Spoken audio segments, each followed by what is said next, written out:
여기서 보시면은 그 18장 14절에서 15절 보시면 15절 기드온이 숫곳 사람에게 이르러 말하되 너희가 전에 나를 희롱하여 이르기를 세바와 살문나의 손이 지금 내 손 안에 있거나 어찌 우리가 내 피곤한 사람들에게 떡을 주겠느냐 한 그 세바와 살문나를 보라 하고서 그 성읍의 장로들을 붙잡아 들가시와 찔레로 숫곳 사람들을 징벌하고 분우엘 망대를 헐며 그 상합 사람들을 죽이니라.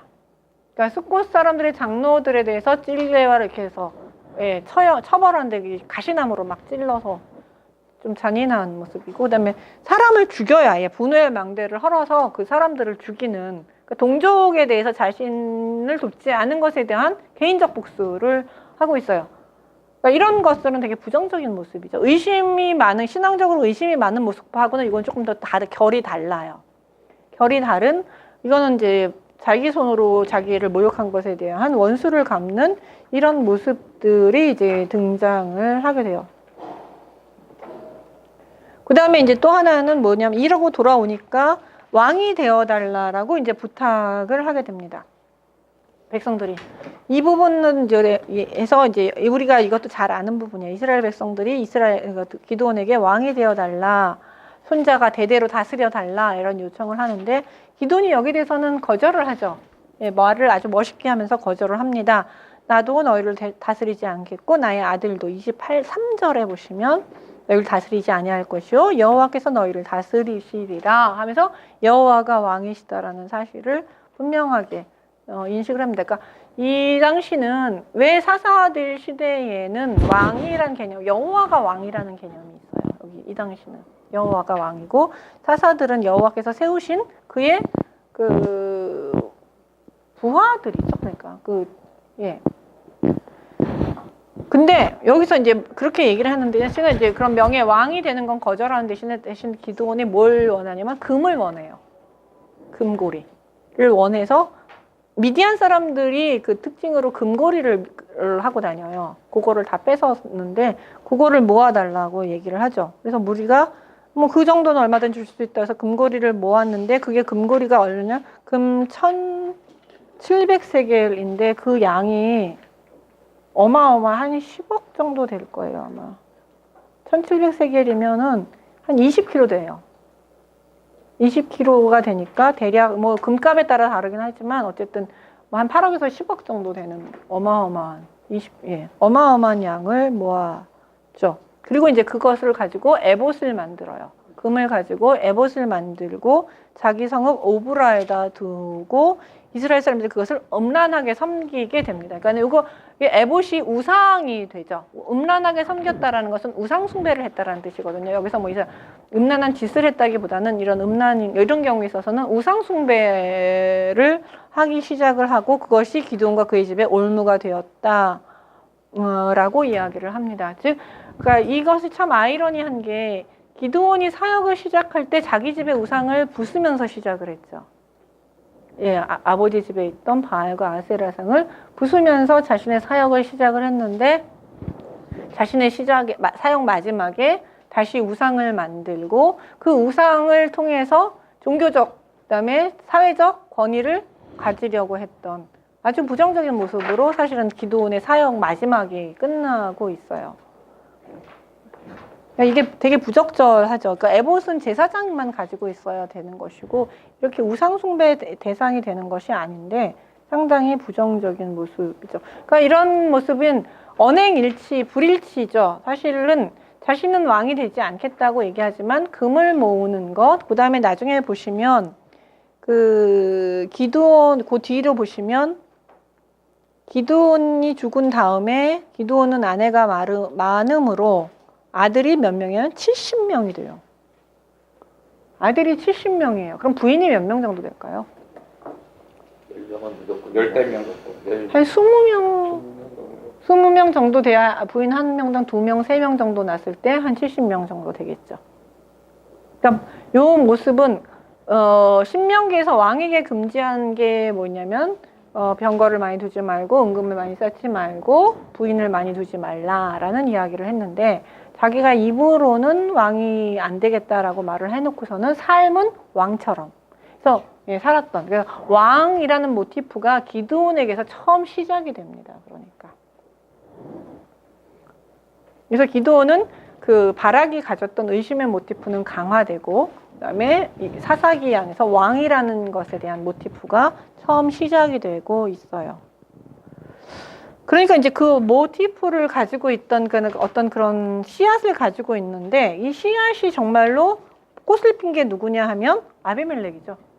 그러니까 이 씨앗, 아비멜렉. 아비멜렉이 그 이스라엘 최초의 왕이죠. 자칭.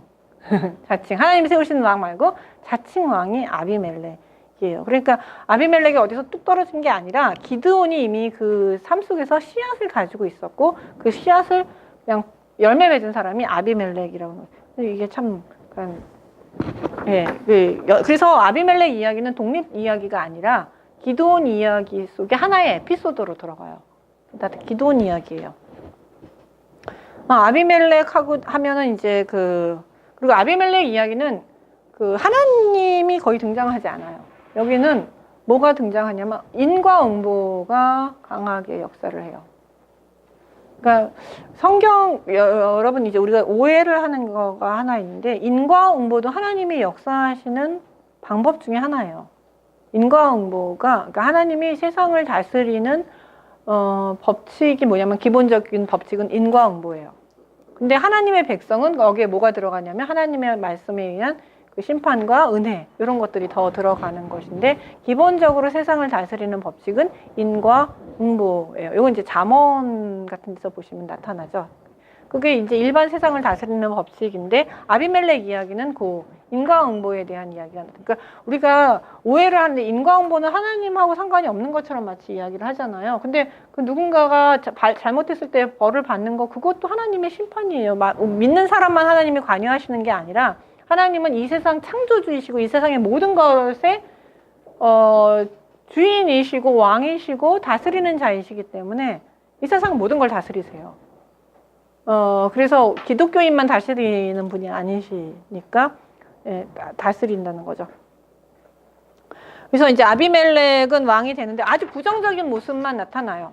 이제 자기가 아버지가 죽은 다음에 형제들 사이에서 여기 첩의 아들이잖아요. 첩의 아들이니까, 세겜의 첩의 아들이니까 자기가 형제들 사이에서 이제 분깃을 받기 어렵겠죠. 첩이니까. 그러니까 거기서 이제 세겜으로 엄마네 집, 엄마 친네 외가로 와가지고 우리가 남이냐 그러면서 뭐라고 했냐면, 아비멜렉, 그러니까 기드온의 아들 70명이 우리를 다스리는 게 낫느냐, 나 혼자 당신들을 다스리는 게 낫느냐, 우리가 남도 아닌데 내가 낫지 않겠냐, 야 70명한테 다스림을 이제 여기서부터 그 기드온의 아들이 다스린다는 얘기 자체 안에 뭐가 들어있어요? 이미 세습 이야기가 들어가 있는 거죠. 이미 그 세습적인 요소가 여기 이제 이렇게 슬쩍 들어가 있는 거죠. 이미 사사직 자체가 조금씩 변질되고 있다는 것을 보여주고 있어요.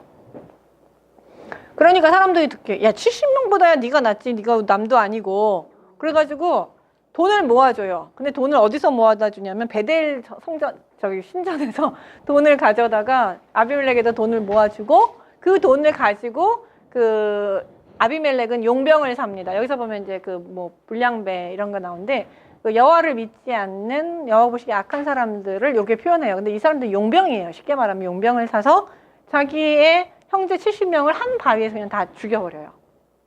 정말 끔찍하죠. 예, 그러니까 형제를 다 그냥 70명을 다 죽여버리는 끔찍한 사륙을 이제 벌이고 됐고, 근데 그 중에 하나가 살아남는 게 요담이에요. 요담이 살아남으면서 이제 도망가기 전에 뭘 하냐면 그 저주를 하고 돌아가요. 근데 여기서 이제 요담의 우화에서 중요한 건 여기 요담의 우화는 왕에 대해서 되게 쓸데없는 직책으로 생각을 해요. 그 가시나무가 왕이 된다 그러잖아요. 예, 과실나무들 다 왕 되는 거, 내가 쓸데없이 그 나무들 위해서 이렇게 흐느적거리고 있는 게 뭐가 좋겠느냐, 나는 올리브도 만들어야 되고, 나는 포도가 훨씬 좋고, 나는 감람 열매를 맺는 게 훨씬 좋다, 이러면서 다 거절하니까 가시나무가 내가 할게, 내 곁에 와서 쉬어 그러는데, 가시나무 곁에 가면 어떻게 될까요? 다 찔려서 쉴 수 없는데, 그러니까 그러면서 그 가시나무에서 불이 나서 널 다 삼킬 것이다, 너네가 왕을 세운 것은 다 이 모양이니까 너는 다 나중에 아비멜렉에서 죽을 것이다, 이러면서 이제 그 비유를 통해서 저주를 하고 이제 사라지게 돼요. 근데 하나님께서 나중에 이 요담의 비유의 말 그대로 요 인과응보대로 이제 아비멜렉이 그걸 심판하시는데 그래서 3년을 이 왕을 해요. 근데 이때 가알이라는 사람이 하나 등장을 해가지고 야 아비멜렉이 뭔데 기드온의 아들인데 그 왜 거기를 섬기느냐 이제 이렇게 또 이간질을 하는 거죠.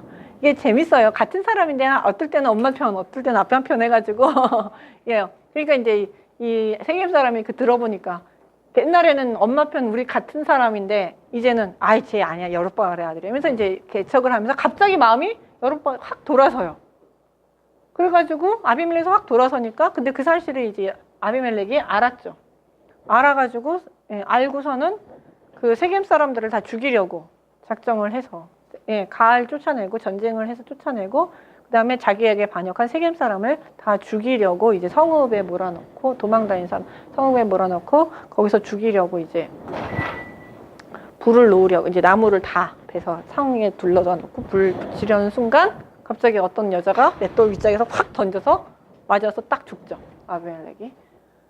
네, 거기서 이제 아비멜렉이 한 얘기가 뭐냐면 내가 여자의 손에 죽었다는 사실을 알지 않게 달라고 하면서 자기를 죽여달라고 얘기하죠. 그러니까 거기에서 이제 나온 것 중에 하나가 여자의 손에 죽는 것이 되게 치욕적이다라는 사실이에요. 그래서 그 말까지 다 알려줘서 아비멜렉은 이제 여전히 영원히 치욕적인 죽음. 그러니까 하나님 앞에 그렇게 악한 자의 죽음이 얼마나 처참하고 치욕적인가에 대한 것들을 이제 보여주고 있는데 여기서도 이름 없는 여자가 등장을 해요. 또 맷돌을 위해서 던지는 한 여자가 등장을 하는데 여기서 이제 아쉬운 거는 앞에서는 그 시스라를 죽인 여자의 이름 야엘이라는 이름이 등장하는데 여기서는 아비멜렉을 죽이는 여자의 이름은 등장하지 않아요. 여기서부터 여자의 이름이 사라져요. 사사기에서 영웅들의 이름들이 사라지면서 이름들이 없어져요. 여자들의 이름이. 그러니까 없어지면서 이제 이야기 없어집니다. 이것도 참 재밌는 게 이렇게 우연히 던진 건 아니죠. 그래도 이건 거의 최후의 발악이죠.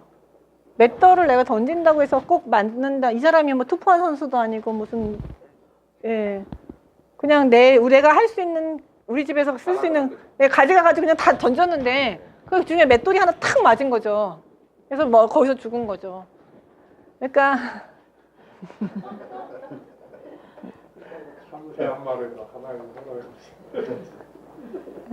그렇죠.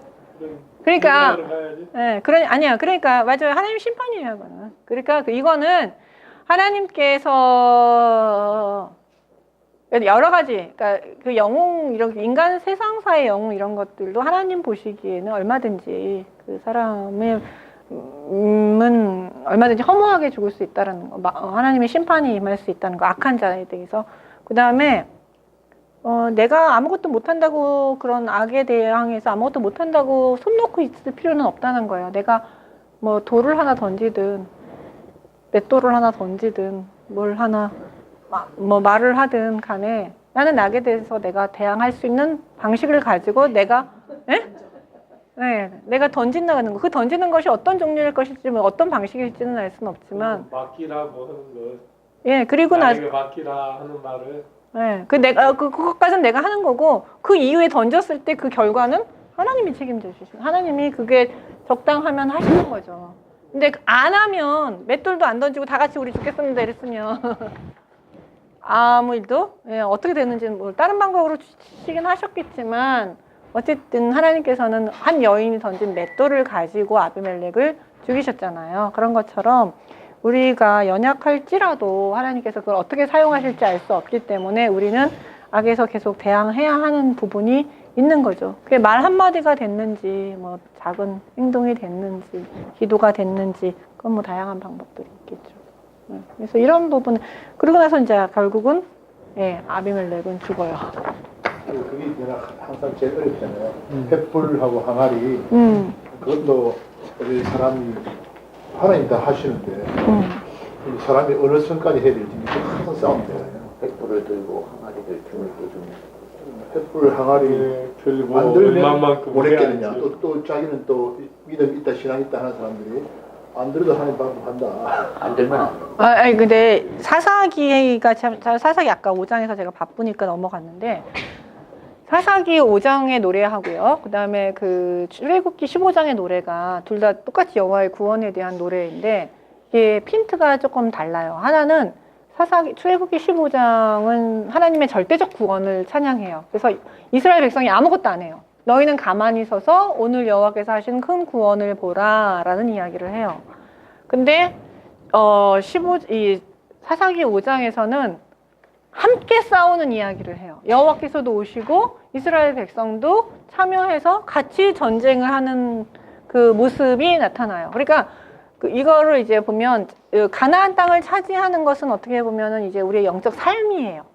투쟁이에요. 지켜야 되기도 하고 또 적을 몰아내기도 하면서 우리 신앙을 지켜나가는 영역, 이런 부분은 우리가 같이 하는 거예요. 하나님과 같이 동행을 하면서 내가 하나님의 도우심을 받아서 내가 싸워야 되는 부분이 있는 거죠. 근데 많은 부분은 하나님께서 해주시지만 그래도 내가 나가야 돼요.